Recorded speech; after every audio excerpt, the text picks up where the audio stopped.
பர்திமேயு சுவிசேஷ ஊழியங்கள் வழங்கும் நற்செய்தி நேரம். தேவ செய்தி பாஸ்டர் ஆர். அகஸ்டின். இந்த நாளில் உங்களோடு நான் பேசி வருகிறேன். ஆண்டவருடைய வார்த்தை சொல்லுகிறது, வார்த்தையினாலே உலகத்தையே உண்டாக்கினார். நாம் காண்கிற உலகத்தில் காணப்படுகிற எல்லாம் வார்த்தையினாலே உருவாக்கப்பட்டது. வெளிச்சம் ஒரே நாளில் உண்டாச்சு. அதை தொடர்ந்து நீங்கள் படித்து பார்த்தீங்கன்னா வரிசையாக ஒவ்வொன்றையும் உண்டாக்கினார். நாம் இன்னைக்கு ருசிக்கிற சாப்பிட்ற காய்கறியிலிருந்து பழத்திலிருந்து விதை தரக்கூடிய எல்லா பூண்டுகளையும் ஒரு வார்த்தையினால தான் உருவாக்கினார். இந்த வார்த்தையினால உருவாக்கின தேவன், ஆதியாகமம், உங்களுடைய வேதத்தை திருப்பிக் கொள்ளுங்க, 1ஆம் அதிகாரம் 25ஆம் வசனத்திலிருந்து எல்லாரும் திருப்பிக் கொள்ளுங்க.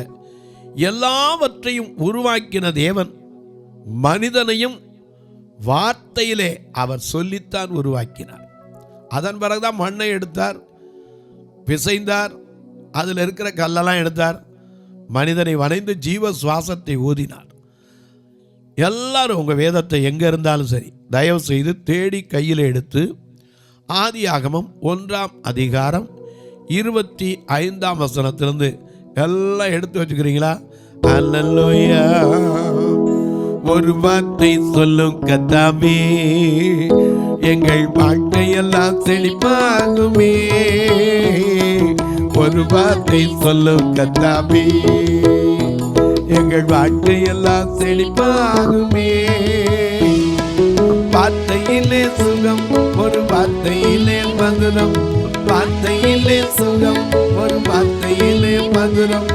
வார்த்தையிலே எல்லாம் சந்தோஷம், ஒரு வார்த்தையிலே எல்லாம் சந்தோஷம். ஒரு வார்த்தை, ஒரு வார்த்தை, ஐயா ஒரு வார்த்தை சொல்லும் கர்த்தாவே, எங்கள் வாழ்க்கை எல்லாம் செழிப்பாகுமே.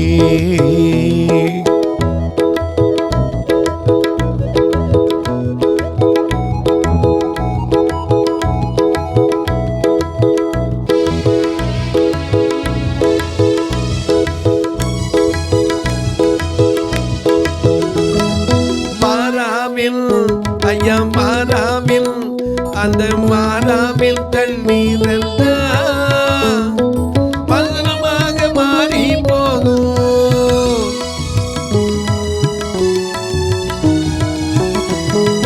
மாறாவில் தண்ணீர் எல்லாம் மதுரமாக மாறி போகும். கண்ணீர் மாறிடும், நம்ம துக்கம் மாறிடும். கண்ணீர் மாறிடும், நம்ம துக்கம் மாறிடும். ஒரு வார்த்தை சொன்னால் போதுமே, ஒரு வார்த்தை சொன்னால் போதுமே. ஒரு வார்த்தை, ஒரு வார்த்தை, ஒரு வார்த்தை சொல்லும் கர்த்தாவே, எங்கள் வாழ்க்கை எல்லாம் செழிப்பாகுமே.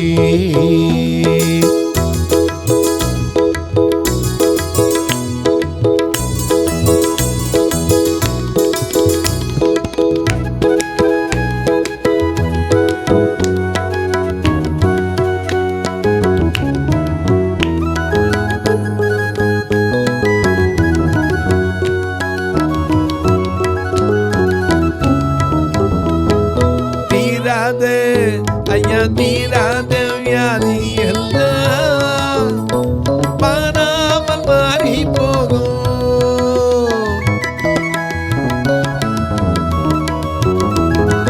தீராத வியாதி எல்லாம் மாறாமல் மாறி போகும்.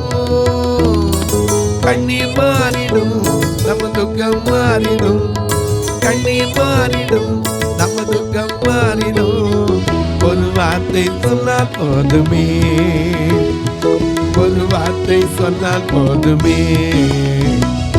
ஒரு வார்த்தை, ஒரு வார்த்தை, எனக்கு ஒரு வார்த்தை சொல்லும் கர்த்தாவே, எங்கள் வாழ்க்கையெல்லாம் செழிப்பாகுமே. வார்த்தையினால எல்லாவற்றையும் படைத்தார். நாம சொல்லப்போனா அனுபவிக்கிற, சாப்பிட்ற, உபயோகப்படுத்துகிற எல்லாவற்றையும் ஒவ்வொரு வார்த்தையினாலே படைத்தார். ஏன்னா பூமி அப்போ எப்படி இருந்துச்சு? ஆதியாகமம் 1:1 வாசிக்கிறோம். பூமியானது ஒழுங்கின்மையும் வெறுமையுமாய் இருந்தது. பூமியின் ஆழத்தின் மேல் இருள் இருந்தது. ஜலத்தின் மேல் அசைவாடி கொண்டிருந்தார். அப்படி இருந்த உலகத்தை பூமிக்கு, வெட்டாந்தரைக்கு பூமியின் பேர் வச்சு, ஆகாய விரிவுக்கு என்ன செஞ்சார்? வானம்னு பேரிட்டார். உதாரணமா பாருங்க, அதே அதிகாரத்துல 11ஆம் வசனத்தை வாசிங்க. 1ஆம் அதிகாரம் 11. அப்பொழுது தேவன் பூமியானது புல்லையும் விதையை பிறப்பிக்கும் பூண்டுகளையும். அது என்னது? விதையை பிறப்பிக்கணும். இன்னைக்கு மாம்பழம் சாப்பிடுறோம், உள்ளுக்குள்ள என்ன இருக்கு? விதை இருக்கு. கொய்யாப்பழம் சாப்பிடுறோம், அதுக்குள்ள என்ன இருக்கு? விதை இருக்கு. எல்லாத்துக்குள்ளேயும் அதனுடைய வித்தையும் வைத்து அழகா எழுதியிருக்காரு. வாசிங்க. புல்லையும் விதையை பிறப்பிக்கும் பூண்டுகளையும் பூமியின் மேல் தங்கள் விதையுடைய மாம்பழ விதை தான் இருக்கும். தங்கள் விதையை உடைய கனிகளை தங்கள் ஜாதிகளின்படி. ஏன்னா இன்னைக்கு ஒட்டு மாம்பழம், இமாமஸ், மாம்பழ சீசன்ல வராத மாம்பழமே கிடையாது. மல்கோவா என்னென்னமோ சொல்றோம். எல்லா மாம்பழத்தையும் உண்டாக்கி அந்தந்த விதை அதுக்குள்ளேயே கர்த்தர் வைத்தார். கொடுக்கும் கனி விருட்சங்களையும் முளைப்பிக்க கடவது என்றார். ஒரே வார்த்தை தான். எல்லாம் முளைச்சிருங்க. அடுத்த நிமிஷம் என்னாச்சு? அது அப்படியே ஆயிற்று. ஏன்னா அவர் என்ன சொல்லுகிறாரோ அது அப்படியே நடக்கும். அதனாலதான் சாமுவேல் அன்னைக்கு கேட்டா, ஆண்டவரே சொல்லும், அடியேன் கேட்கிறேன். எனக்கு கண்வானுடைய. ஆனா அடுத்த வசனத்துல பாருங்க, 25ஆம் வசனத்துல வாசிங்க. மிக அழகான. தேவன் பூமியில் உள்ள ஜாதி ஜாதியான காட்டு மிருகங்களையும் ஜாதி ஜாதியான நாட்டு மிருகங்களையும் பூமியில் ஊரும் பிராணிகள் எல்லாவற்றையும் உண்டாக்கினார். அதுல உண்டானதான் என்னது? சர்ப்பமும். எல்லாத்தையும் உண்டாக்கிட்டு தேவன் அது நல்லது என்றுதான் முதல்ல கண்டார். பின்பு தேவன் இதெல்லாம் படைச்சுட்டா, இதை ஆள்றதுக்கு, அனுபவிக்கிறதுக்கு யார் வேணும்? மனுஷன் வேணுமே. ஏன்னா எல்லாம் படைத்தான், எல்லாம் மனுவுக்காக, மனுவை படைத்தான், தன்னை வணங்குறாங்க. ஏசாயா 43:21 வாசிக்கிறோம். இந்த ஜனத்தை எனக்கென்று ஏற்படுத்தினேன், இவர்கள் என் துதியை சொல்லி வருவார்கள். ஆண்டவருடைய நம்பிக்கை இத்தனையும் படைச்சு மனுஷனை ஏதோ ஒரு வித்தியாசமாக படைக்கலை. ஏன்னா நீ இறைவனை பார்த்தா மனுஷனை பார்க்க. அதனால தான் மனித சாயல்ல தான் நாம் இன்னைக்கு வாசிக்கிறோமே. பின்பு எல்லாவற்றையும் படைத்த தேவன் சொன்னார். என்ன சொன்னாரு? 26ஆம் வசனம். பின்பு தேவன் நமது சாயலாகவும் நமது ரூபத்தின்படியே. யார? தன்னையே சொல்லிக்கிட்டார். அதனாலதான் இயேசு இந்த பூமியில் வரும்போது தன்னை போல பிறனை நேசின்னு சொன்னார். உனக்கு பிறன் யாருன்னு கேட்டார். எனக்கு கண்பானுடைய தமது சாயலாகவும் தமது ரூபத்தின்படி மனுஷனை உண்டாக்குவோமாக. அவர்கள் சமுத்திரத்தின் மச்சங்களையும் ஆகாயத்து பறவைகளையும் மிருக ஜீவன்களையும் பூமி அனைத்தையும் பூமியின் மேல் ஊரும் சகல பிராணிகளையும் ஆளக்கடவர்கள் என்று என்றார். தேவன் தம்முடைய சாயலாக மனுஷனை சிருஷ்டித்தார். அதனாலதான் நம்ம மரிக்கும் போது கூட பாடுறோம். என்ன பாடுறோம்? தேவ சாயலாக மாறி தேவனோடிருப்பே, நானும் தேவனோடிருப்பே. தேவ சாயலாக மாறி தேவனோடிருப்பே, நானும் தேவனோடிருப்பே.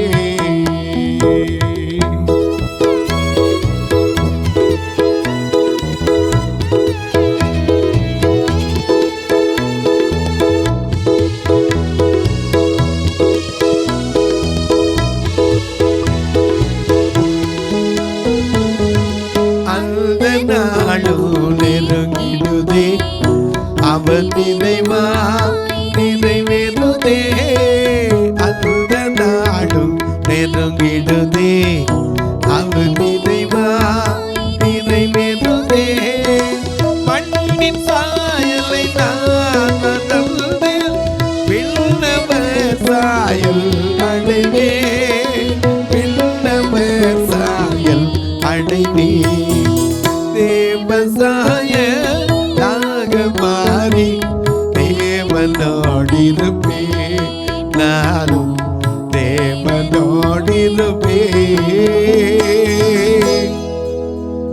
இப்படித்தான் மறிச்ச உடனே பாரு, தேவ சாயலாக மாறி தேவனோடு இருப்பேன். ஏன்னா அவர் தமது சாயலாகவும் தமது ரூபத்தின்படி மனுஷனை சிருஷ்டிப்போமா வார்த்தையில சொன்னார்.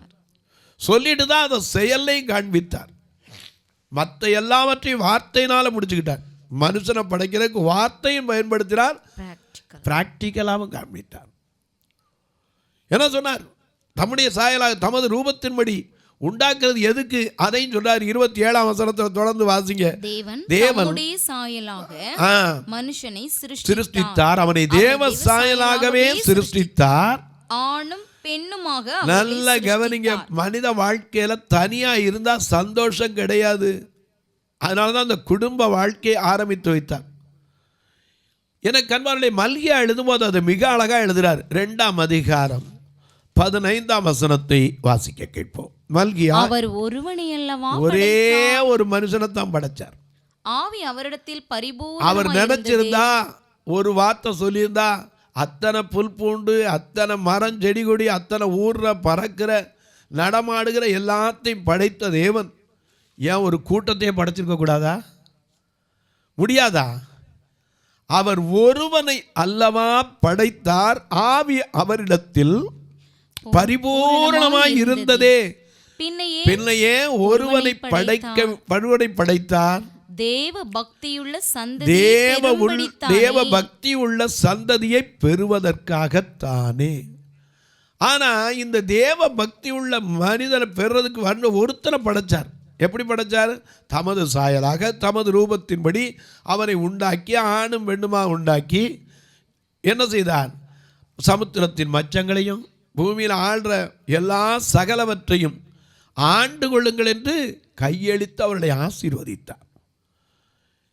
இந்த ஆசீர்வதித்த தேவன் வார்த்தையில சொல்லிட்டு ஆதியாகமம் 2ஆம் அதிகாரம் 7ஆம் 8ஆம் வசனத்தில் வாசிக்கும் போது, தேவனாகிய கர்த்தர் மனுஷனை பூமியின் மண்ணினாலே உருவாக்கி ஜீவ சுவாசத்தை அவன் நாசியிலே ஊதினார். ஏன்னா அவனை ஜீவ ஆத்மாவாக்கணும். அதனால தம்முடைய சுவாசத்தை ஊதினார். மனுஷன் ஜீவ ஆத்மாவானான். தேவனாகிய கர்த்தர் கிழக்கே ஐயா ஒரு ஏதேன் என்கிற ஒரு தோட்டத்தை உண்டாக்கி அவனை கொண்டு வந்து பண்படுத்துவதற்கும் காப்பதற்கும் 2 வேலை தான் அவனுக்கு கொடுத்தார். என்ன வேலை?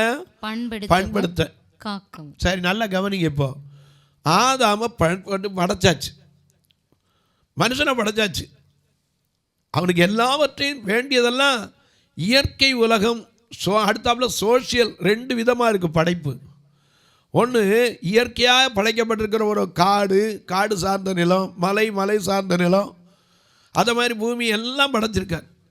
அதே மாதிரி சமூக அமைப்பு, கணவன் மனைவி பிள்ளைகள் குடும்பம், இதையும் உருவாக்குறதுக்கு ஒரே ஒரு மனுஷனை படைச்சு அந்த ஒரு மனுஷன்லேருந்து அவனுக்கு ஒரு துணையையும் உண்டாக்கி அவர்களை ஆசீர்வதித்த தேவன் இவர்களை கூட்டிட்டு வந்து எங்க வச்சாரு? ஏதேன் என்கிற ஒரு தோட்டத்தில். 15ஆம் வசனம் 2:15. தேவனாகிய கர்த்தர் மனுஷனை ஏதேன் தோட்டத்தில் அழைத்து கொண்டு வந்து அதை பண்படுத்தவும் காக்கவும் வைத்தார். பண்படுத்துன்னு வச்சா எப்படி பண்படுத்தியிருப்பான்? நல்லா கவனிக்க. இன்னைக்கு ஒரு நிலத்தை பண்படுத்தோன்னா என்ன வேணும்? சும்மா பண்படுத்திட முடியுமா? கைட்ட கல் எடுத்துட முடியுமா? ஏன்னா தரிசு நிலம் எப்படி இருக்கும்? கல்லும் மண்ணும் கரடு முரணுமா இருக்கும். கரடு முரடாக இருக்கிற அந்த நிலத்தை தான் சும்மா கிடக்கிற நிலத்தை தான் கொத்தி அதை சோமல்லாமல் அதுக்கு சரிப்படுத்தி அதுக்கப்புறம் தான் விதைக்க முடியும். உடனே விதைச்சிட முடியாது. இவனை பண்படுத்துவதற்கு வைத்தார். பண்படுத்துறதுக்கு என்ன வேணும்? முதல்ல கல் எடுக்கணும்னா கடப்பாறை வேணும். மண்ணை புரட்டி போனால் என்ன வேணும்? மண்வெட்டி வேணும். அது மட்டும் இல்லை, உழுறதுக்கு என்ன வேணும்? கலப்பை வேணும். தண்ணீர் பாய்ச்சறதுக்கு எந்திரம் வேணும். விதைகள்லாம் ஆண்டவர் ஏற்கனவே அந்தந்த விதைகளை முளைக்க வச்சுருக்கா. அதை கொண்டாந்து இதில் போடும்போது தான் அது முளைக்கும். ஆனால் இவருக்கு எந்த ஆயுதம் இருந்துச்சு கையில்?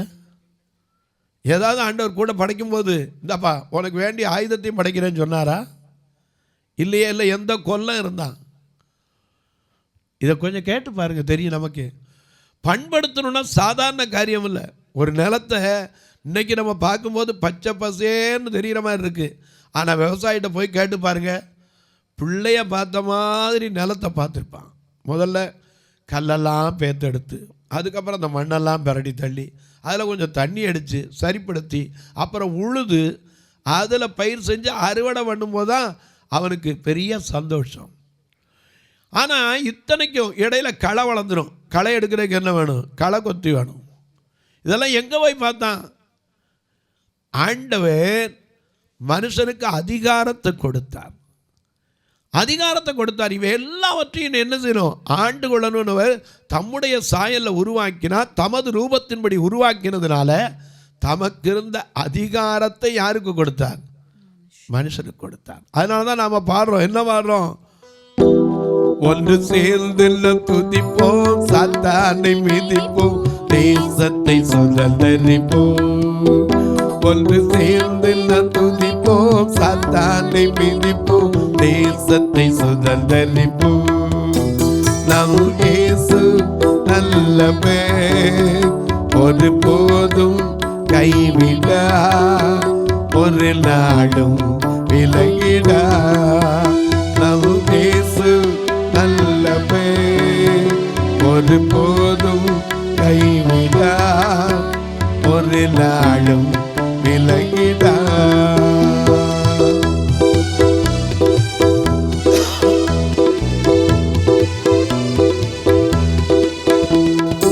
எதிர்காலம் நமக்குண்டு,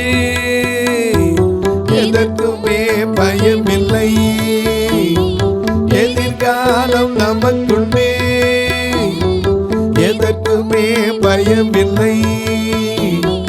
அதிகாரம் கையிலே, அதிகாரம் கையிலே, நாம் ஆளுவோம் தேசத்தை, நாம் ஆளுவோம் தேசத்தை.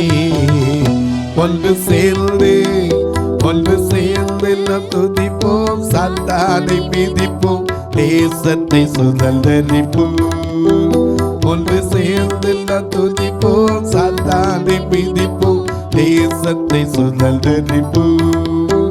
நல் இயேசு நல்லவர், ஒரு போதும் கைவிடா, ஒரு நாளும் விலகிடா.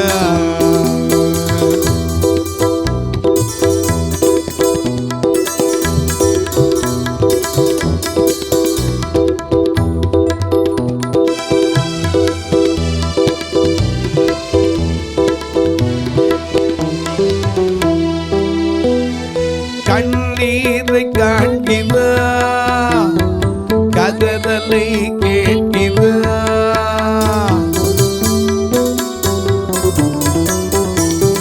கண்ணீரை காண்கிறார், கதறலை கேட்கிறார். வேதனை அறிகிறார், வேதனை அறிகிறார். இன்று விடுதலை தருகிறார், உனக்கு விடுதலை தருகிறார். ஒன்று சேர்ந்து, ஒன்று சேர்ந்து நாம் துதிப்போம், சாத்தானை மிதிப்போம், தேசத்தை சுதந்தரிப்போம். ஒன்று சேர்ந்து நாம் துதிப்போம், சாத்தானை மிதிப்போம், தேசத்தை சுதந்தரிப்போம். நம் இயேசு நல்லவர், ஒரு போதும் கைவிடா, ஒரு நாளும் விலகிடா. அதிகாரம் என்பது தேவனால தான் நியமிக்கப்பட்டிருக்கிறது. ரோமர்ல வாசிக்கிறோம் 13ஆம் அதிகாரம் முதல் வசனத்திலிருந்து வாசிங்க.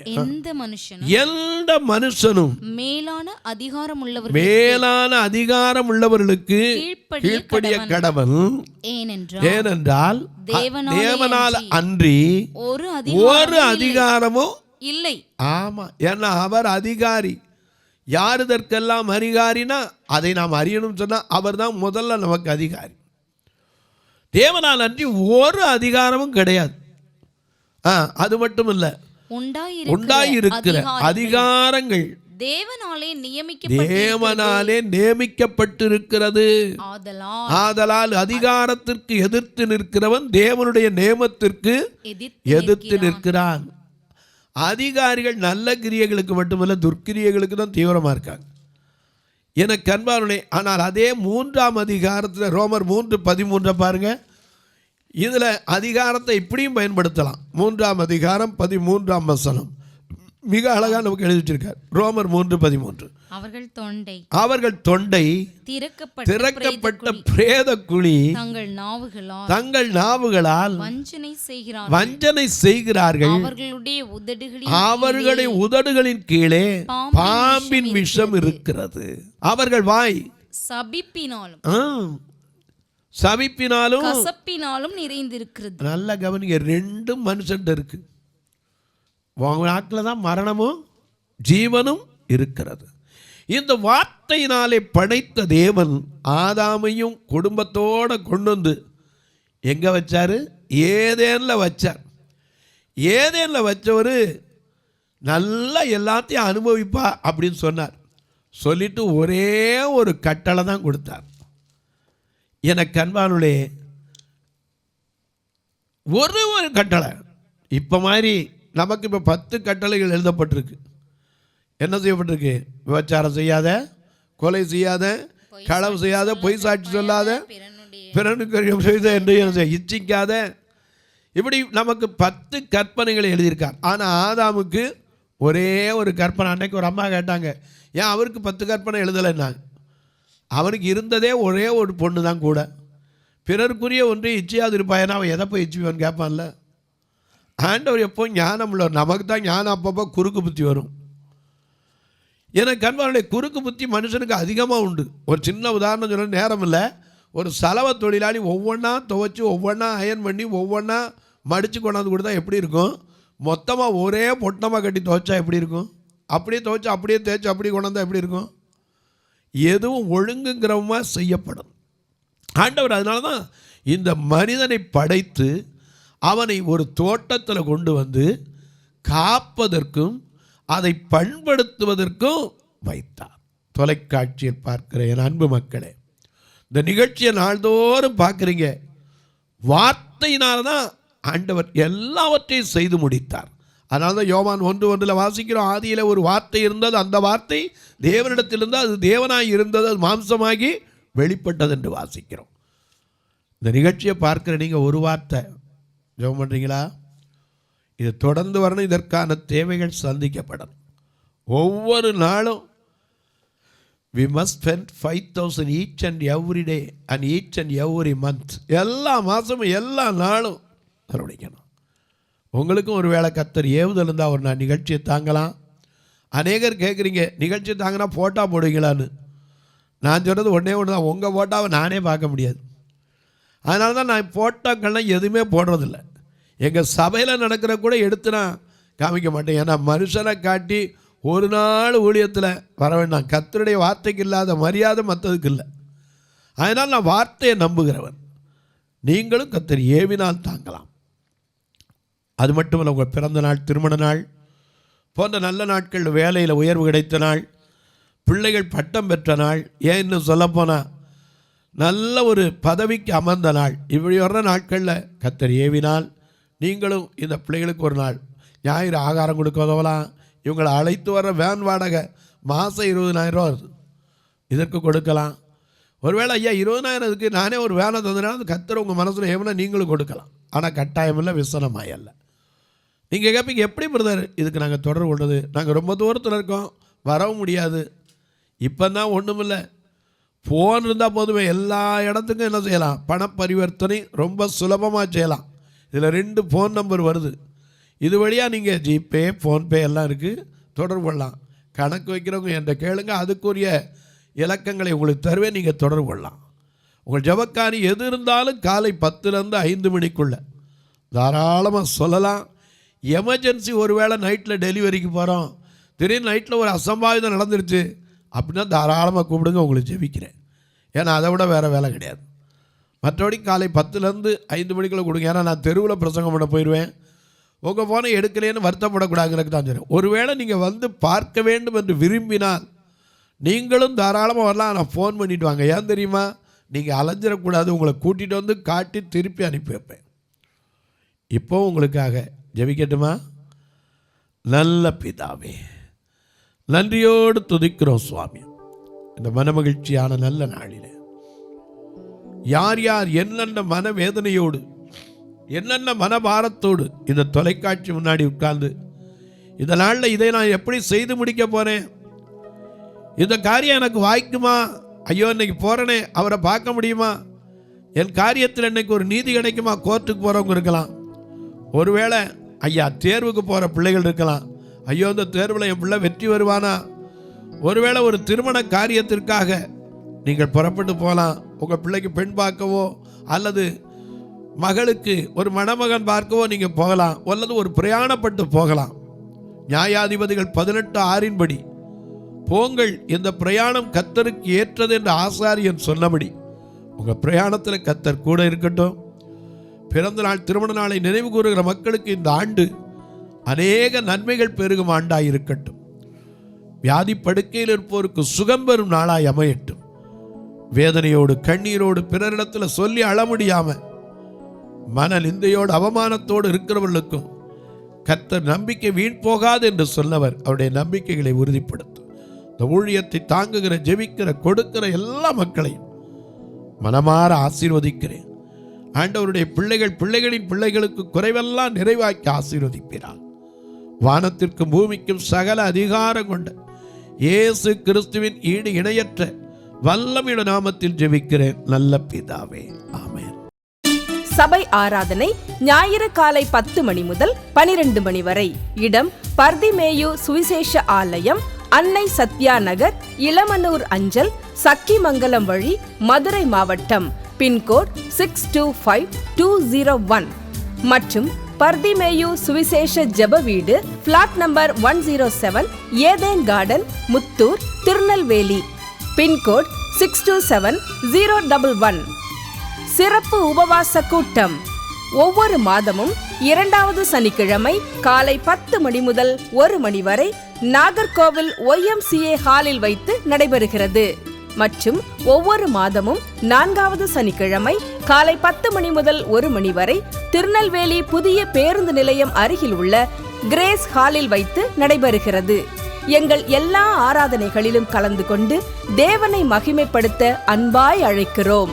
உங்கள் உதாரத்துவமான காணிக்கைகளினால் இவ்வூழியத்தை தாங்க விரும்பினால் R. Augustine, account number 5021364331, IFSC code IDIB 000B066, Indian bank, BP Kulam, Madurai. GPay number 9842181917, BGM ministries மற்றும் 9442559772, பிளைண்ட் மினிஸ்ட்ரீஸ் அகஸ்டின். உங்கள் தொடர்புக்கு பாஸ்டர் R. அகஸ்டின், பர்திமேயு சுவிசேஷ ஊழியங்கள், நாகமலை, புதுக்கோட்டை, மதுரை 625019. தொலைபேசி எண்கள் 9842181917 மற்றும் 9442559772. கர்த்தர் தாமே உங்களை ஆசீர்வதிப்பாராக.